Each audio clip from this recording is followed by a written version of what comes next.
Chairman Akaka, Senator Begich, staff of the ranking member and the members of the committee. As a member of Iraq and Afghanistan Veterans of America, the nation's first and largest group dedicated to the troops and veterans of the wars in Iraq and Afghanistan, and on behalf of the 250,000 student veterans who have taken advantage of the new GI Bill this year, it is an honor to be able to address you today. I want to especially thank Senator Webb and Chairman Akaka and the other members of this committee whose hard work and commitment to veterans secured the largest increase in veterans' education benefits since World War II. Your investment in us will help make us the next greatest generation. The new GI Bill has unlocked many doors for me that I never dreamed were possible while I was serving in Afghanistan conducting investigations into IED attacks. It has always been my dream to attend an Ivy League university that would challenge my full academic potential. Today, I'm living that dream as a student at Columbia University, studying political science, with aspirations of working with you as a congressional staffer. As the Vice President of the Columbia University Military Veterans Group and an active member of IAVA, I have firsthand knowledge of the successes and failures of the new GI Bill implementation, and I'm pleased to report that the VA's implementation has improved since last fall, but there's still much to be done. I applied for my new GI Bill benefits on May 1st. When my first living allowance check was significantly late, I was incredibly worried. I did not live on campus and had to count on the generosity of my landlord to forgive my late rent payments. That wasn't the case for all student veterans. A fellow Army veteran was unenrolled from courses shortly before his final exams because of overdue account balances. I'm thankful the VA finally started issuing emergency checks in October. When I stood in line at the local New York City VA office for my advance payment, many of my fellow veterans from all over the region were extremely hesitant to accept the emergency payment. They were concerned that it would come back to haunt them in the future. I finally started receiving my GI Bill benefits in November 2010. Sadly, many of my friends and fellow students had to struggle to make ends meet because their GI Bill checks never arrived. A fellow Columbia veteran friend of mine just received his first check last month, and that's from enrollment in fall. Interestingly enough, the most common complaint I hear from fellow student veterans is that they didn't know when their GI Bill checks would arrive. Not knowing when your check will arrive and not being able to get an answer from the VA can wreak havoc on your life. You have to plan for the worst. A fellow veteran of mine ate canned beans and sardines 3 meals a day for an entire semester, trying to scrape up gas money for his wife and 2 children back home. How could he possibly thrive at school when he was consumed with the responsibility of providing for his family? The new GI Bill was meant to relieve him of that burden. So far this semester has been significantly better. My fellow student veterans have been receiving their GI Bill benefits with fewer delays. However, there remains great uncertainty among vets about their individual accounts and amounts of future payments. Many of our new incoming student veterans are still confused about the complicated benefit calculations, which is a product of misinformation during their separation process. And some of my veteran friends from upstate New York have told me about GI Bill payments that do not reflect the actual BAH rate for 2010. They have budgeted based on one number, but now they're receiving something else. Greater transparency can go a long way, and here's an idea. The VA could start by posting a widget on their homepage that reads, "Now working on GI Bill claims from," and then fill in the date. This widget will give student veterans some idea of where they are in the GI Bill queue.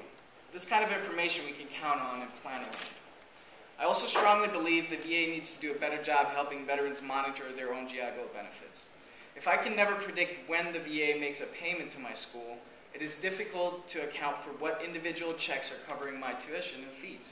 We need a mechanism that would allow me to track my GI Bill claim from the moment I file to the day when it actually pays. Probably one of the biggest surprises throughout the whole process of using my GI Bill benefits was how confused some of the school financial aid officials were. I expected the VA to have formally trained these school certifying officials. The VA must properly incentivize schools to prioritize processing of GI Bill paperwork. If the school can't turn in the paperwork accurately, on time, a student veteran will suffer the consequences. Thankfully, we were able to turn to IAVA's GI Bill resource, newgibill.org, where we found answers to our questions. IAVA has the most up-to-date website with the most accurate benefits calculators and a robust frequently asked questions page, and also 24/7 counseling via email and Twitter. all these things could be implemented on the VA side. I recently received a letter from the VA Debt Management Center warning me that they were planning to take back the emergency payment they loaned me in the fall. They advised me that they would be deducting $750 per month for my living allowance check, unless I made other arrangements. Thankfully, I was reminded by IAVA that I needed to turn in my paperwork by the April deadline. It wasn't the VA that told me. Other student veterans didn't have it so smoothly. Some tried to set up payment plans, but still had the full $750 deducted from their living allowance check, even though the VA actually still owed them money. There's still major shortfalls, such as including Title 32 active duty and streamlining the Yellow Ribbon program by, for example, removing the separation of tuition and fees. But the post 9/11 GI Bill is changing lives, and it will change our country for the better. The question is, how do we make it as easy as possible for our veteran students to focus on their studies and not on collection notices? Mr. Chairman, this concludes my testimony. I'd be delighted to answer any questions you or the committee may have. Thank you very much. Mr. Chairman, if your question pertains to streamlining the process, one of my suggestions would be to remove the separation of tuition and fees because the bill as it is reads that public education at a public university has to be covered for the veteran. I don't understand why the VA can't just go ahead and pay a public university if there's a veteran. And then as it pertains to the Yellow Ribbon program, if there were a national baseline established for the Yellow Ribbon program, it would just streamline the whole process, because there's no more states certifying their tuition and fees for the current fiscal year. There's no more separation of the two. It's just one payment to the school for if it's a public school, and one payment to a school if it's a private school. And I believe that would maybe even be a cost-neutral solution, because it will save many man-hours at the VA. Thank you very much. Mr. Reininger? Mr. Chairman, I would like to continue that also. In terms of modern media, Facebook, and tools available on the internet, if the VA would just transition into implementing those cutting-edge technologies, it would be so much more interactive of a process. I heard earlier that by December there would be an opportunity for the veteran to log in and actually check their account and see what's going on. That kind of information, that kind of accessibility and transparency really puts the veteran at ease. Everybody knows what's going on, and hours are being saved by doing so. So I believe modern technology is probably the best idea. For example, when the new GI Bill was rolled out initially, IAVA had a website with a very simple calculator that told the veteran exactly how much benefits they were entitled to and they were supposed to receive. I don't understand why the VA wasn't able to do that.